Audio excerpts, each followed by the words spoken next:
So the epic life we know of as David really started in an obscure place.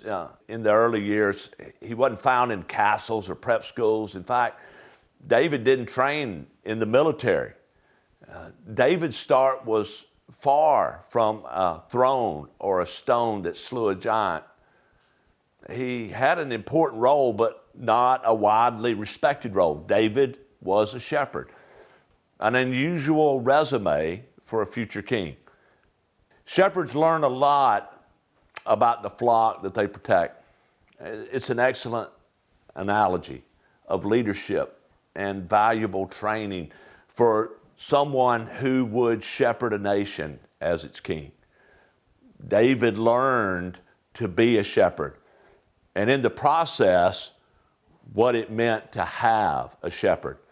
In fact, he would be the one who would one day pen these words, "The Lord is my shepherd."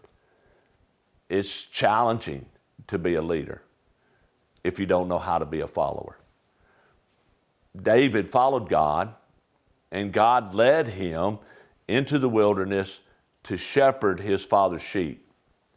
First, he shepherded a herd of sheep, but soon he would be selected, anointed, and empowered by God to shepherd the nation of Israel.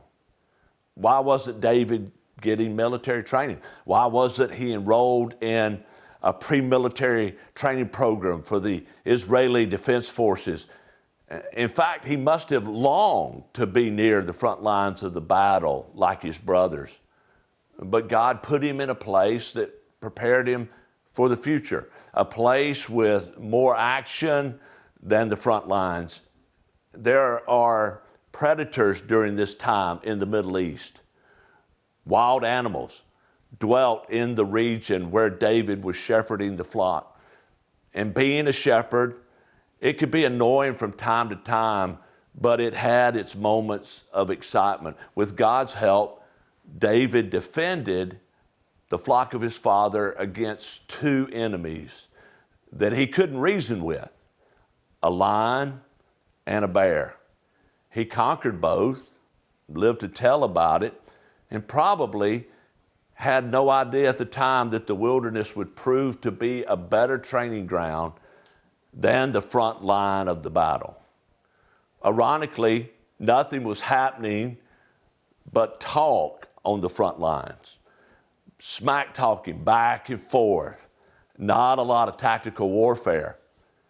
You know, one of the keys to living an epic life is realizing that you can be prepared, shaped, and molded wherever you are in life. We're sometimes called to grow where we're planted. David was being prepared by being left at home.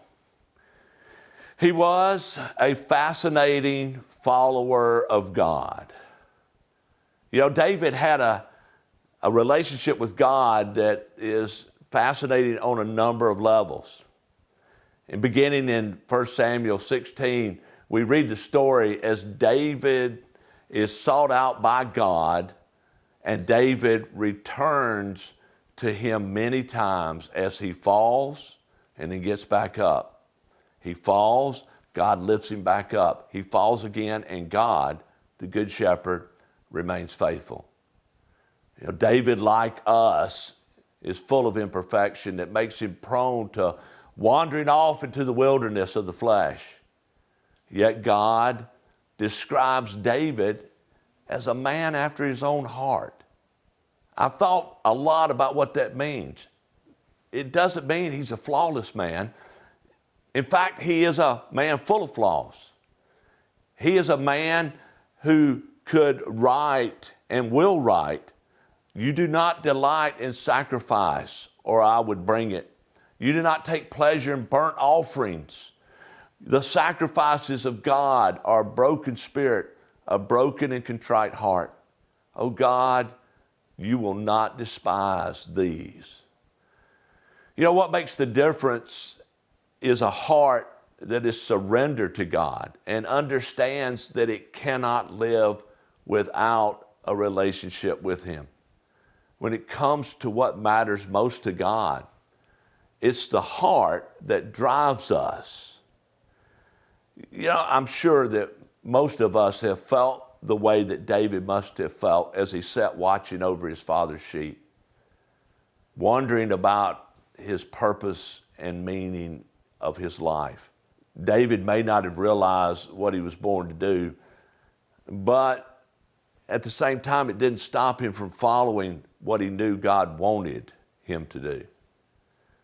What if there is just one thing that you were born to do and you miss it because you do not follow where God leads you?